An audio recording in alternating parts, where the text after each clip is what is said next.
देखिए, हमारे जो संत महात्मा हैं वो हमारे पूजनीय हैं, और जब दो महात्मा एक दूसरे से बात कर रहे हैं तो हम लोग उसमें क्या बोल सकते हैं। मुख्यमंत्री का पर कोई शक है कि हिंदू नहीं है मुख्यमंत्री योगी आदित्यनाथ? तो मुख्यमंत्री जी ने क्या कहा? मुख्यमंत्री की तरफ से अभी कोई जवाब नहीं। हाँ, तो वो जवाब देंगे, हम थोड़े जवाब देंगे। इस तरह का अगर प्रश्न उठा रहे हैं क्योंकि उनको शंकराचार्य उठाएं कि नहीं, उस पर प्रश्न उठाया गया था जिसके जवाब में शंकराचार्य ने इस तरह का जवाब। मुझे लगता है पहले तो इस तरह का विवाद होना नहीं चाहिए था, और किसी भी वजह से अगर ऐसा हुआ है तो वो ठीक नहीं है। और मैंने कहा कि साधु संत महात्मा जो हैं वो क्रोधित होकर कुछ कह सकते हैं, पर हम लोग उसके विषय में क्या कह सकते हैं, वो तो वही बता पाएंगे, वही कह पाएंगे। जो प्रयागराज में उनके साथ हुआ वो क्या सही था? जिस तरह से चुटिया लोग बच्चों के वो सही था? बिल्कुल नहीं, वही तो मैं कह रहा हूँ कि कभी भी किसी भी संत महात्मा का अपमान नहीं होना चाहिए, चाहे वो कोई अधिकारी हो या कोई व्यक्ति हो। इस बात का ध्यान तो रखना ही चाहिए कि किसी भी संत का, किसी भी महात्मा का अपमान न हो। यूजीसी कानून के खिलाफ श्रवण समाज लगातार आंदोलित था। सुप्रीम कोर्ट ने राहत देते हुए उन्हें तारीख का समय दिया है और उसको बैक किया है। किस तरह से देखते हैं आप?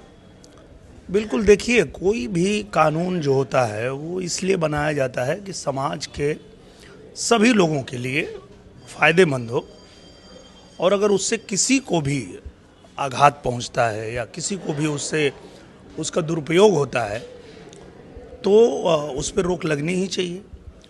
और जैसा कि माननीय सुप्रीम कोर्ट ने उस पर रोक लगा भी दिया है, और मुझे लगता है कि देश में जो भी कानून बनता है वो देश के हर नागरिक के भले के लिए होना चाहिए। उसमें किसी के साथ कोई पक्षपात नहीं होना चाहिए, और किसी भी कानून से किसी को भी अगर दिक्कत होगी तो उसके खिलाफ आवाज़ उठाएगा ही, और फिर उस पर जो फैसला है वो भी आना ही है। बजट कल आ रहा है, किस तरह से देखते हैं बजट को? क्या होना चाहिए, क्या होगा? अब तो आने के बाद ही पता चलेगा। अब एक बार बजट आ जाए तो फिर वो सर, आप भी अभी नेता हैं, आपको भी क्या उम्मीदें हो सकती है बजट से कि क्या फिल्म इंडस्ट्री में कुछ बदलाव होना चाहिए या कुछ ऐसा होना चाहिए? होता ही है। जितनी बार भी बजट आता है तो वो ध्यान में रख के ही हर क्षेत्र में, चाहे वो हमारे देश के किसी भी उद्योग धंधे हैं, हर क्षेत्र को ध्यान में रख के ही बजट लाया जाता है। तो हम लोगों को भी उम्मीद होती ही है कि हमारे फिल्म इंडस्ट्री को भी ध्यान में रखा जाएगा, और रखा ही जाता है।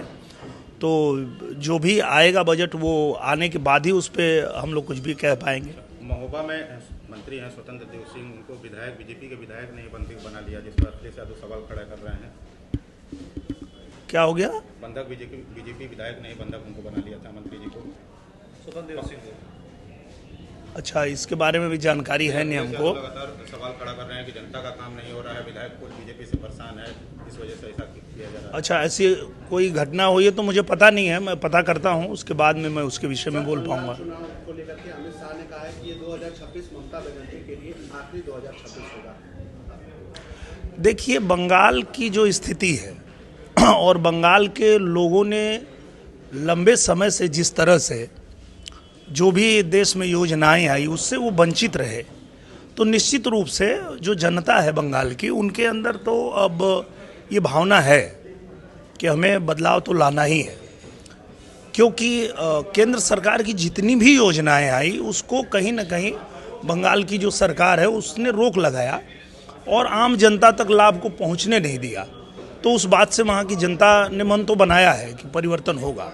तो अगर गृह मंत्री जी कह रहे हैं तो वो गलत नहीं कह रहे, ठीक कह रहे हैं। सर, बनारस में है, क्या प्रोग्राम आपका है, क्या काशी को लेकर? अभी हम लोगों का ये आने वाले समय में जो होली का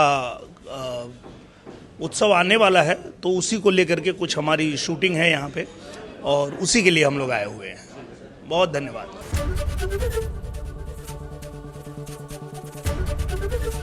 एबीपी गंगा, खबर आपकी, जुबान आपकी।